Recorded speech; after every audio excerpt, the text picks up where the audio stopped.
dear students, this is Adya. Welcome back to the channel. आज हम 9th class की exercise 8.1 का question number 2 करेंगे. क्वेश्चन नंबर 2 मैं रीड कर रही हूँ. Show that the diagonals of a square. हमारे को क्वेश्चन में दिया है कि एक स्क्वायर है और उसके दो डायगोनल्स हैं, वो इक्वल है, bisect each other at right angles. तो हमें यहाँ पर शो क्या करना है कि जो स्क्वायर के डायगोनल्स हैं वो इक्वल भी हैं, वो एक दूसरे को जहाँ पर इंटरसेक्ट करते हैं वहां पर दो बराबर पार्ट्स में डिवाइड भी कर रहे हैं. बाइसेक्ट का मतलब होता है दो इक्वल पार्ट्स में डिवाइड कर रहे हैं. एट राइट एंगल का मतलब है कि जहां पर दोनों डायगोनल्स एक दूसरे को मीट करेंगे वहां पर वो राइट एंगल भी बनाएंगे. यानी कि इस क्वेश्चन में हमें तीन चीजें प्रूव करनी है और दिया सिर्फ इतना है कि एक स्क्वायर है और उसके दो डायगोनल्स हैं. ठीक है, और निकालना और जो प्रूव करना है वो तीन चीजें हैं. मैंने ऑलरेडी बोर्ड पर एक स्क्वायर बना दिया है, ABCD नाम दे दिया है, इसके दो डायगोनल है AC और BD. मैंने गिवन में लिख दिया है ABCD इज अ स्क्वायर. हमें बस इतनी सी ही बात दी हुई थी कि ABCD एक स्क्वायर है. क्या क्या प्रूफ करना है उसको हमने टू प्रूफ की कैटेगरी में डालना है. पहली बार डायगोनल्स इक्वल है, ये प्रूफ करना है. हमें दिया नहीं हुआ AC इक्वल टू BD, ये हमें प्रूफ करके दिखाना है कि स्क्वायर के डायगोनल्स इक्वल होते हैं. हालांकि हम जानते हैं कि स्क्वायर के डायगोनल्स इक्वल होते हैं, एक दूसरे को बाइसेक्ट करते हैं एट राइट एंगल पर, बट हमें ये सारी बातें इस क्वेश्चन में प्रूफ करके दिखानी है. मैंने तीनों बातें लिख दी हैं. डायगोनल्स बाइसेक्ट कर रहे हैं, डायगोनल एक दूसरे पे परपेंडिकुलर हैं. अब कैसे प्रूफ करेंगे आइए देखते हैं. इस क्वेश्चन में मैंने इस फिगर में कुछ एंगल्स को नाम दिया है, जैसे कि आप देख रहे हैं 1 2 3 4 5 6. एंगल्स को नाम इसलिए दिया गया ताकि बार बार हमें तीन अल्फाबेट में नाम ना लिखना पड़े, हमारा टाइम सेव हो जाए और हमें इजीली समझ में आ जाए.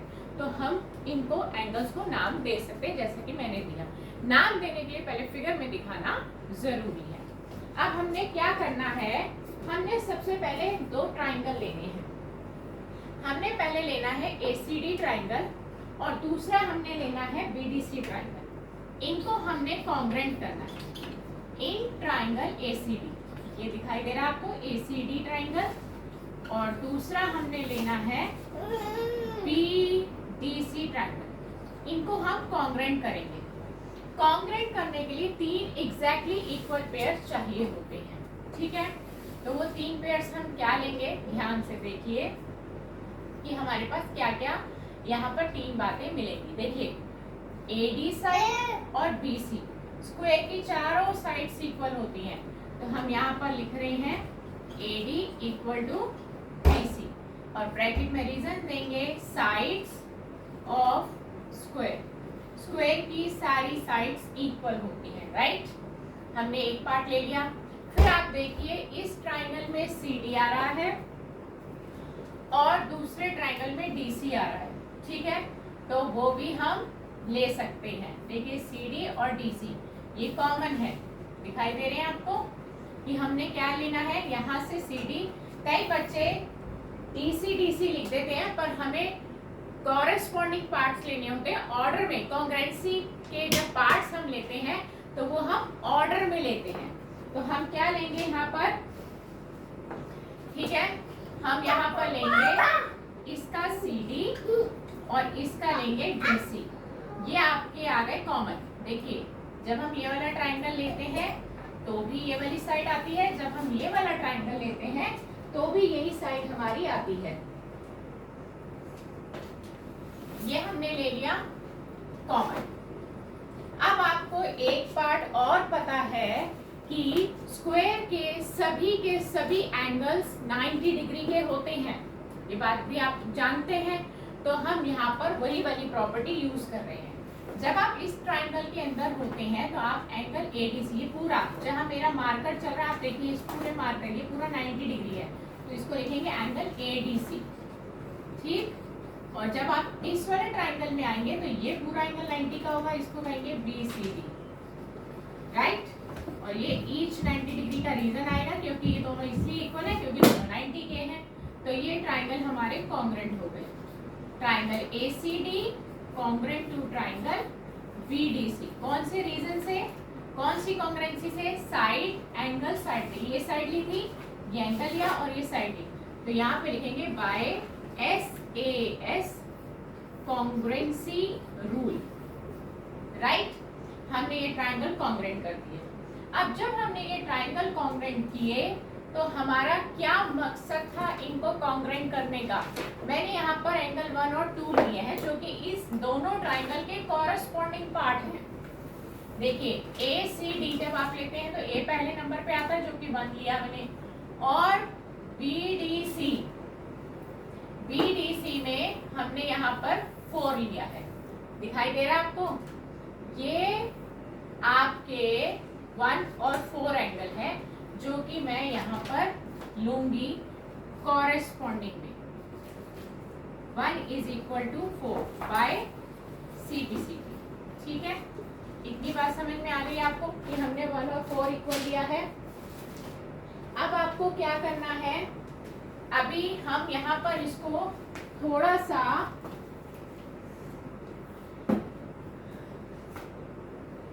हम यहाँ पर क्या करते हैं, थोड़ा सा चेंज करते हैं ताकि क्वेश्चन को थोड़ा सा हम छोटे वे में करते हैं।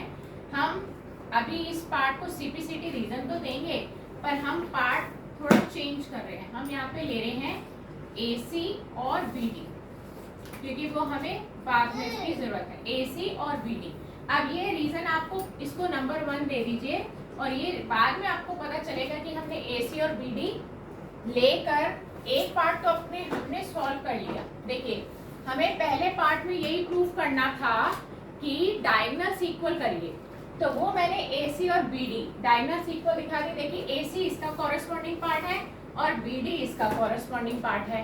तो ये तो हमारा फर्स्ट पार्ट हो गया बिल्कुल क्लियर, कि हमने एक पार्ट क्लियर कर लिया है, ठीक है। अब हम चलते हैं अपने दूसरे पार्ट की तरफ। अभी मैंने यहाँ पर स्पेस छोड़ा है कि अगर हमें कोई जरूरत पड़ी कॉरेस्पॉन्डिंग पार्ट लेने की तो वो हम ले सकेंगे।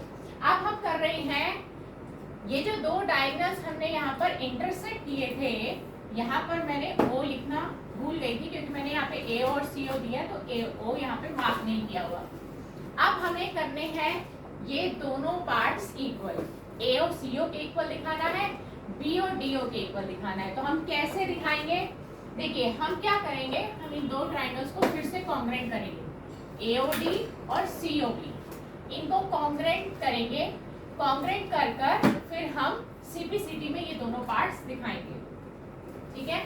तो मैं यहाँ पर लिख रही हूँ in triangle AOD and triangle COD, sorry AOD और COB, ये आमने सामने के दो ट्राइंगल छोटे लिए हैं, इनको भी कॉन्ग्रेंट करेंगे। कॉन्ग्रेंट करने के लिए हमें एग्जैक्टली 3 पेयर्स चाहिए। अब वो देखिए कि वो 3 पेयर्स हम क्या लेंगे, ठीक है।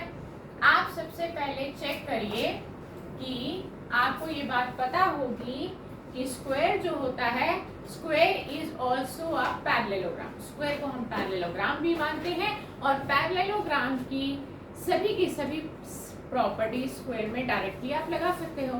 तो पैरेललोग्राम की ऑपोजिट साइड्स पैरेलल होती है तो स्क्वायर की भी ऑपोजिट साइड्स पैरेलल होंगी। तो वही प्रॉपर्टी हम यहाँ लगाने जा रहे हैं। देखिए ये आपकी AD और BC, ये दोनों पैरेलल साइड्स हैं, ये ट्रांसवर्सल है। तो एंगल 1 और 2 जो मैंने यहाँ पर मार्क करे हैं, एंगल 1 और एंगल 2, ये ऑल्टरनेट इंटीरियर एंगल्स हैं।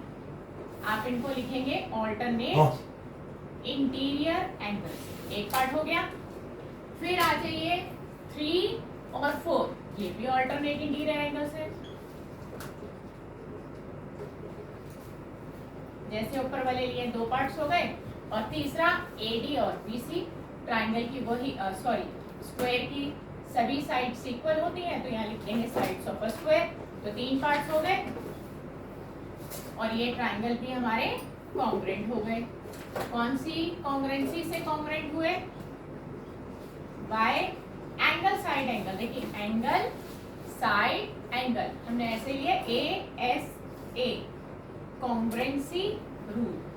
तो हमारे को ये दोनों ट्राइंगल कॉन्ग्रेंट मिल जाने के बाद क्या मिला? देखिए कॉरेस्पॉन्डिंग पार्ट में AO is equal to CO, DO is equal to BO। यही हमें दोनों पार्ट्स करने थे। देखिए यहाँ पर यही करने थे। तो हमारे यहाँ पर क्या हो गए? डायगोनल्स बाय CP दे दीजिए और इस पूरे को नंबर 2 भी दे दीजिए। तो आपने क्या देखा कि हमारा सेकंड पार्ट भी सॉल्व हो गया है। बिल्कुल डायगोनल्स बाइसेक्ट कर रहे हैं। ठीक है, आप आ जाइए तीसरे पार्ट पे, जिसमें हमें दिखाना है कि डायगोनल एक दूसरे पे परपेंडिकुलर है। परपेंडिकुलर दिखाने के लिए हमें बीच में एक एंगल 90 का दिखाना पड़ेगा। इसके लिए हम क्या करेंगे? हम ये साथ के दो ट्राइंगल्स को कॉन्ग्रुएंट करेंगे। ठीक है, हम इनके नाम लिखेंगे इन ट्राइंगल AOD, जैसे कि ऊपर वाले में भी ये ट्राइंगल कॉमन रहा है, और इसमें लेंगे COD। AOD और COD को फिर से कॉन्ग्रुएंट करेंगे। AOD और COD को कॉन्ग्रुएंट करने के लिए हमारे को फिर से 3 पार्ट चाहिए। देखिए अभी जस्ट हमने दिखाया AO और CO इक्वल है। AO इसका पार्ट है, CO इसका पार्ट है, तो हम यहाँ लिखेंगे AO equal to CO from 2। ये तो हमने 2 से ले लिया, अभी जस्ट हमने ऊपर प्रूफ किया है। ठीक, दूसरा पार्ट DO कॉमन, दोनों में DO आ रहा है। DO is equal to DO common. तीसरा पार्ट, 2 पार्ट हो गए। तीसरा AD और CD, AD और CD, ये हो गए हमारे स्क्वायर की सारी साइड्स इक्वल होती है, साइड्स ऑफ अ स्क्वायर। तो हो गए इसके भी 3 पार्ट्स। तो ये ट्राइंगल भी कॉन्ग्रुएंट हो गए। कौन सी कॉन्ग्रुएंसी से हो गए? देखो तीनों साइड्स इस्तेमाल करी है आपने। जब तीनों साइड्स इस्तेमाल करी हैं तो कॉन्ग्रुएंसी कौन सी बनेगी? SSS congruency rule. अब इसके सिंप्लिसिटी में क्या मिलेगा? जब भी हम दो ट्राइंगल्स को कॉन्ग्रुएंट करते हैं तो उसके पीछे एक रीजन होता है, हमें उसके सिंप्लिसिटी में कुछ चाहिए होता है। तो हम यहाँ से लेंगे 5 और 6। 5 इस ट्राइंगल का एंगल है और 6 इस ट्राइंगल का एंगल है, तो ये हमारे को सिंप्लिसिटी में मिल गई। इसको नंबर 3 दे दीजिए बाय सिंप्लिसिटी। अब इसको लेने का फायदा क्या हुआ? क्योंकि हमें तो दिखाना था 90 और हमने दिखा दिया इक्वल, लेकिन है इसका फायदा, वो भी हम देखते हैं। स्पेस थोड़ा सा कम है। देखिए 5 और 6 हमारे लीनियर पेयर बना रहे हैं, दोनों बिल्कुल साथ साथ हैं, स्ट्रेट लाइन के ऊपर है, तो इनका सम 180 होगा। बाय LP लिख रही हूं मैं, जिसका मतलब है लीनियर पेयर। 5 को 5 लिख दीजिए और 6 को रिप्लेस करके आप 5 लिख सकते हैं, क्योंकि आपने थर्ड इक्वेशन में दिखाया है। तो आप 6 को 5 से रिप्लेस कर दीजिए फ्रॉम, ये चेंज आपने थर्ड इक्वेशन से कर दिया है। ठीक है, एंगल 5 में एंगल 5 जोड़िए, 2 एंगल 5 पे बच्चे एंगल 10 लिख देते हैं, जबकि वो गलत होगा, क्योंकि 5 जो है हमने एंगल का नाम दिया है, उसकी डिग्री नहीं है। 2 एंगल 5 के साथ मल्टीप्लाई हो रहा है, वहां जाके डिवाइड होगा, तो एंगल 5 आ गया 90 का। मैंने आपको बताया था कि सेंटर पे बनने वाले चारों एंगल में से अगर एक भी एंगल 90 का आ गया तो वो डायगोनल्स परपेंडिकुलर माने जाएंगे। तो हमारा तो 90 आ गया है, तो हम यहाँ पर एंगल 5 इज इक्वल टू 90 दिखा दिया है हमने। तो हम लिखेंगे, देखिए अलग अलग लिख दो चाहे साथ में लिख दो, आपकी मर्जी है। इसको दे दीजिए फोर्थ इक्वेशन। फर्स्ट यहाँ पे लिखिए फ्रॉम फर्स्ट, और यहाँ लिखिए सेकेंड, और यहाँ लिखिए फोर्थ। 3 इक्वेशंस में आपने क्या क्या दिखाया?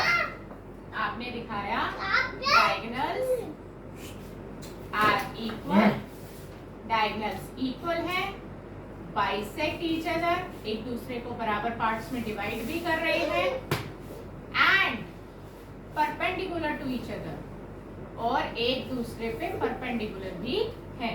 और ये क्वेश्चन हमारा खत्म हो गया। ये क्वेश्चन बहुत ही लेंथी था, बट ये क्वेश्चन बहुत ही इंपॉर्टेंट है। हर स्टेप्स को हमने पूरा इलेबोरेट करके आपको बताया है कि कैसे क्वेश्चन को एक एक स्टेप को आपको समझ के करना है। कोई भी स्टेप हमने मिस नहीं किया, कोई स्किप नहीं किया, हर एक स्टेप को आपको समझाया है, ताकि आपको ये ना लगे कि ये स्टेप कैसे आया। तो प्लीज़ इसको रिपीट जरूर करिएगा, प्रैक्टिस जरूर करिएगा, और नेक्स्ट क्लास में एक नए क्वेश्चन के साथ आपसे फिर मुलाकात करेंगे। Good bye friends.